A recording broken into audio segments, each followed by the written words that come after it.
Welcome to the lesson on One Rescuer BLS in children. In this video, we'll discuss the step-by-step procedure for providing BLS in children with One Rescuer.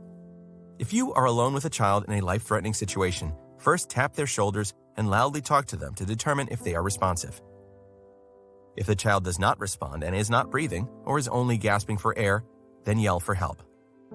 If someone responds, send them to call 911 and get an AED if you're not in a healthcare facility, or activate emergency response system and get a defibrillator if you are in a healthcare facility. Assess if they're breathing while feeling for the child's carotid pulse on the side of the neck, or femoral pulse on the inner thigh in the crease between their leg and groin for no more than 10 seconds. If you cannot feel a pulse or if you're unsure, begin CPR by doing 15 compressions followed by 2 breaths. If you can feel a pulse but the pulse rate is less than 60 beats per minute, begin CPR.